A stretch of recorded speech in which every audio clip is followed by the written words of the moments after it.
नबुव्वत शहंशाह रिसालत सरकार दो जहां सुल्तान मदीना हुजूर अकरम नूरे मुजस्सम शफीअना हबीबिना मौलाना मुहम्मद सल्लल्लाहु अलैहि वसल्लमेर উপর আল্লাহ সুবহানাহু ওয়া তাআলা যাকে আজ থেকে ১৫০০ বছর আগে কুল কায়নাতের জন্য রহমত বানিয়ে সর্বশেষ নবী এবং রাসূল বানিয়ে আমাদের ভাগ্যে নসিব করেছেন সেই নবী মুহাম্মদ সাল্লাল্লাহু আলাইহি ওয়াসাল্লামের শানে আবেগে ভরা কণ্ঠে একবার পড়ে নিন সাল্লাল্লাহু আলাইহি ওয়াসাল্লাম।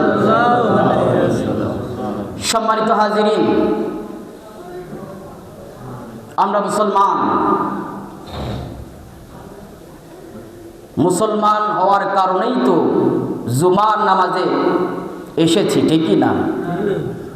যদি মুসলমান না হতাম নামাজ পড়ার কোনো প্রয়োজন ছিল না। মুসলমান হই আর না হই, কিন্তু আমরা নিজেকে মুসলমান দাবি করি। কিয়ামতের ময়দানে অনেক মানুষ দেখবেন মনের অজান্তে ইহুদিদের কাতারে, খ্রিস্টানদের কাতারে, মুশরিকদের কাতারে শামিল।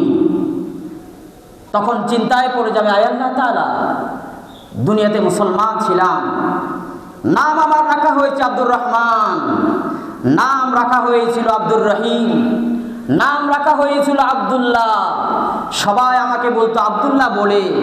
অথচ আয় আল্লাহ তাআলা, এই মুসিবতে কিয়ামতের ময়দানে আমার হাসরটা যে মুশরিকদের কাতারে, আয় আল্লাহ কেন হয়েছে আমি তো জানি না।